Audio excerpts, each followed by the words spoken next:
Saw Doctor Strange in the Multiverse of Madness this weekend. Doctor Strange became one of my favorite heroes once I realized, after the movie came out, that he got all his powers by studying. And that, wow, and I look at this bookcase behind me, all this knowledge that I've accumulated or, gathered unto myself. What's possible? Can I be out there like Doctor Strange? There's a lot of symbology in these movies.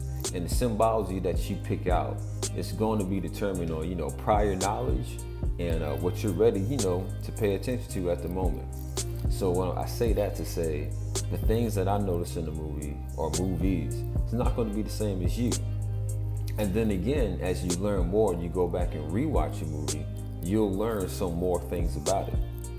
You'll start to notice or be like, okay, well, I have a different interpretation of this now.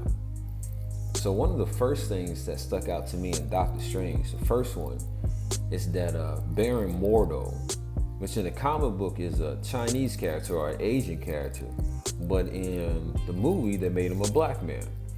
And because Doctor Strange met Baron Mordo, shout out to the Moors,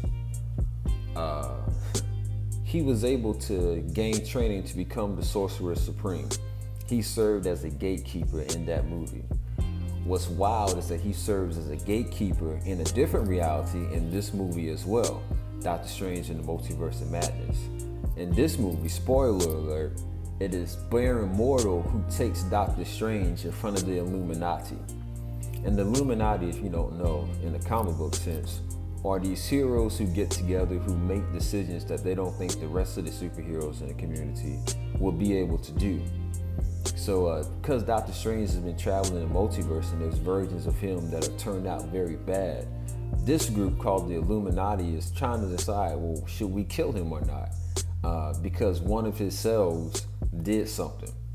Now imagine that. Imagine having to be held accountable for something that you did in a different reality. That's wild. That's very wild now that I think about it. But there are different versions of you, and they all exist inside of you. And then you can experience those things as will, using your imagination, getting into a meditative state and using your imagination. Because like the things that you imagine, to me, that's how different realities are created to begin with.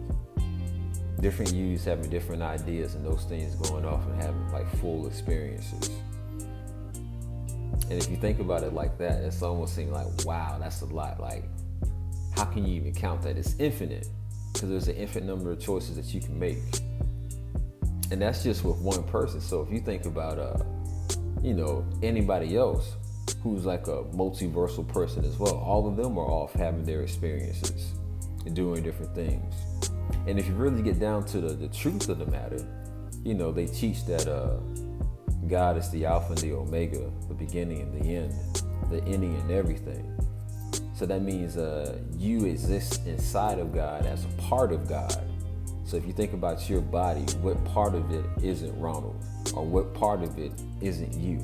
Like it's all you. It makes up, the collective makes up the whole. Well, you are a piece of a collective of a whole.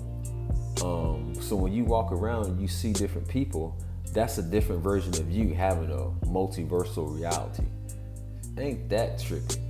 Everybody that you see, everything that you see, a different version of you.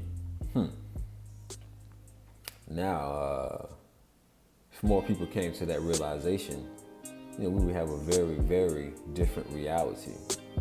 It's like that golden rule, do unto others as you have them do unto you. Well, that's because that is you. Isn't that interesting? It really changes your perception of this whole thing called life. But that magic that the Scarlet Witch got hold of, the dark hold, it's always interesting how they use darkness or blackness to connotate something sinister or evil or powerful, or all three at the same time. Because in this movie, she gets a hold of the dark hold, and that's how she's able to get the idea, well, I'm about to go exist in another reality so I can have what I want.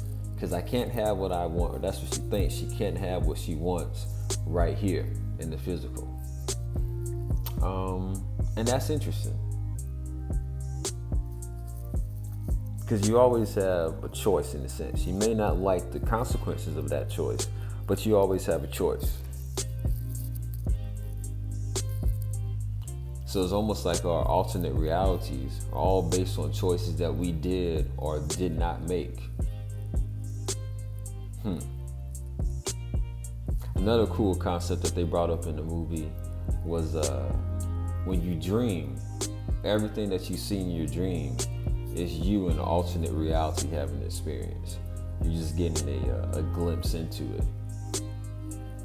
And if I think about the dreams that I've had, boy, there's some awesome shit going on in these different realities. I guess the key is how do you collapse that reality into your own? Oh, wait a second, that's what they were trying to stop from happening in the movie. They called that incursions, when one reality starts to bleed into another. Whole universes die. That's what they're saying. But what if it's more of these alternate realities that you see yourself in, these dreams that you have, you really can pull that down and bring that into the physical if it's something that you want. Think about the best dream you've ever had, like how it felt. Like, man, what if you can make that a reality? Or you can pull it into existence. Or even cooler, being able to travel through all those different realities and just have those experiences that those other yous are having, and still wind up back in this prime reality. And another thing to think about with reality is that the Mandela Effect.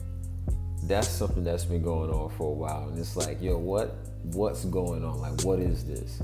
Is this something that's happening naturally, or is this a response to something that humans are doing? And I think it's a response, honestly, of something that's going on in our minds at the moment. For those of you who don't know, the Mandela Effect got its name from the fact that there are a bunch of people out there who think or feel like, or in their reality, Nelson Mandela died in prison. He never made it out to become president of South Africa. And then you have other people who are like, he became president of South Africa. I remember when he died. I remember the funeral. And it's not just something like that. There's other examples that people have figured out or noticed. The one that convinced me was the Bernstein Bears. Growing up, it was always called the Bernstein Bears. I read a lot of them. But now, it's like they're saying, no, it's the Bernstein Bears, and it's always been that way. And it's always been that way. That's the part that's like, wait, get out of here. I remember the Bernstein Bears. And Bernstein doesn't sound right at all. So, that's one of those things that you have to decide. But they say the Mandela Effect is different realities crashing on top of each other. And now we get a movie about them trying to stop, the Illuminati trying to stop realities crashing upon one another. C-3PO's leg. When I remember Star Wars and watching it, C-3PO was all gold. I asked my father about it too. Like, he saw it in the movie theaters when it first came out. He's like, yeah, C-3PO has always been gold. But now they're saying, he always had one silver leg. And like, get the fuck out of here. But check this out. Both things can be true. In the reality that the people who remember it having a silver leg, that's what it was. We just happen to come from an alternate reality. There are some people out there who remember that as, it was the Bernstein Bears. Yeah, in your reality. And maybe that's an example of why it's so hard to agree on anything now. It seems like the world is very, very divided over things that could be so simple. Take, for example, Kevin Samuels.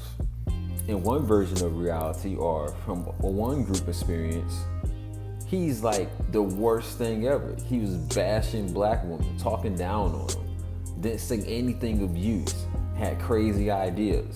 And then you have other people coming from the perception that, he was saying some legit stuff. Yeah, he helped a lot of people who actually, took his advice and listened to it.